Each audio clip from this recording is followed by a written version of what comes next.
राजा के ऐसे वचन सुनकर तपस्वी कहने लगा कि हे राजन, भगवान सूर्य बहुत शीघ्र उदय होने वाले हैं, इसलिए ये समय हमारे लिए स्नान का है, कथा का नहीं। सो आप स्नान करके अपने घर को जाओ और अपने गुरु श्री वशिष्ठ जी से इस महात्म्य को सुनो।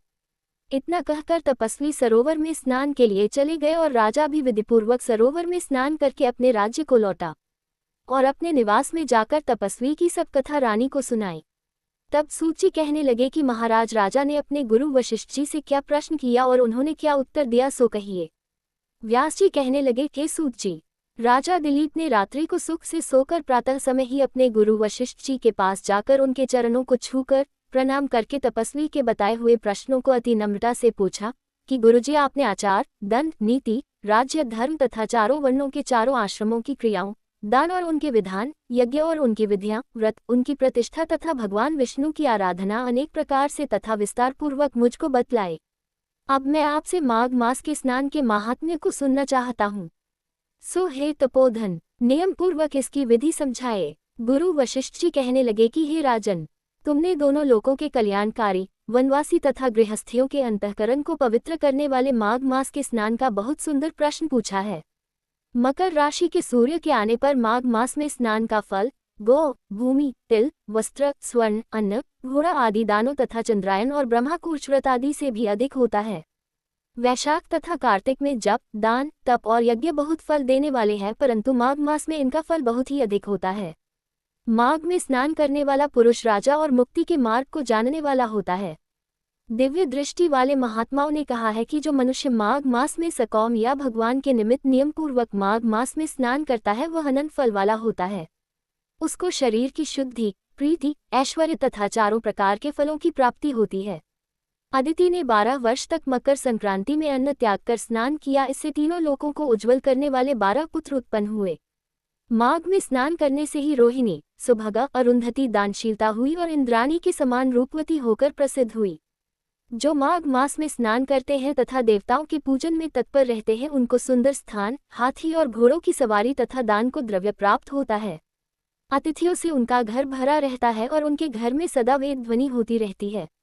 वह मनुष्य धन्य है जो माघ मास में स्नान करते हैं, दान देते हैं तथा व्रत और नियमों का पालन करते हैं और दूसरों के पुण्यों के क्षीण होने से मनुष्य स्वर्ग से वापस आ जाता है, परंतु जो मनुष्य माघ मास में स्नान करता है वह कभी स्वर्ग से वापस नहीं आता। इससे बढ़कर कोई नियम, तप, दान, पवित्र और पाप नाशक नहीं है। भृगु जी ने मणि पर्वत पर विद्याधरों को ये सुनाया था। तब राजा ने कहा कि ब्राह्मण भृगु ऋषि ने कब मणि पर्वत पर विद्याधरों को उपदेश दिया था, सो बताए। तब ऋषि जी कहने लगे कि राजन, एक समय 12 वर्ष तक वर्षा न होने के कारण सब प्रजा क्षीण होने के कारण संसार में बड़ी उद्विग्नता फैल गई। हिमाचल और विंध्याचल पर्वत के मध्य का देश निर्जन होने के कारण श्राद्ध, तप तथा स्वाध्याय सब कुछ छूट गए। सारा लोक विपत्तियों में फंसकर प्रजाहीन हो गया। सारा भूमंडल फल और अन्न से रहित हो गया। तब विंध्याचल से नीचे बहती हुई नदी के सुंदर वृक्षों से आच्छादित अपने आश्रम से निकलकर श्री भृगु ऋषि अपने शिष्यों सहित हिमालय पर्वत पर गए। इस पर्वत की चोटी नीली और नीचे का हिस्सा सुनहरी होने से सारा पर्वत पीतांबरधारी श्री भगवान के सदृश लगता था। पर्वत के बीच का भाग नीला और बीच बीच में कहीं कहीं सफेद स्फटिक होने से तारों से युक्त आकाश जैसी शोभा को प्राप्त होता था। रात्रि के समय वह पर्वत दीपकों की तरह चमकती हुई दिव्य औषधियों से पूरित किसी महल की शोभा को प्राप्त होता था।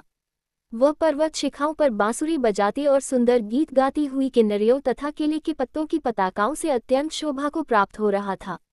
ये पर्वत नीलम, पन्ना, पुखराज तथा इसकी चोटी से निकलती हुई रंग बिरंगी किरणों से इंद्रधनुष के समान प्रतीत होता था। स्वर्ण आदि सब धातुओं से तथा चमकते हुए रत्नों से चारों ओर फैली हुई अग्निज्वाला के समान शोभायमान था। इसकी कंदराओं में काम पीड़ित विद्याधरी अपने पतियों के साथ आकर रमन करती हैं और गुफाओं में ऐसे ऋषि मुनि जिन्होंने संसार के सब क्लेशों को जीत लिया है, रात दिन ब्रह्म का ध्यान करते हैं और कई एक हाथ में रुद्राक्ष की माला लिए हुए शिव की आराधना में लगे हुए हैं। पर्वत के नीचे भागों में जंगली हाथी अपने बच्चों के साथ खेल रहे हैं तथा कस्तूरी वाले रंग बिरंगे मृगों के झुंड इधर उधर भाग रहे हैं। ये पर्वत सदा राजहंस तथा मोरों से भरा रहता है, इसी कारण इसको हेमकुंड कहते हैं। यहाँ पर सदैव ही देवता, गुह्यक और अप्सरा निवास करते हैं।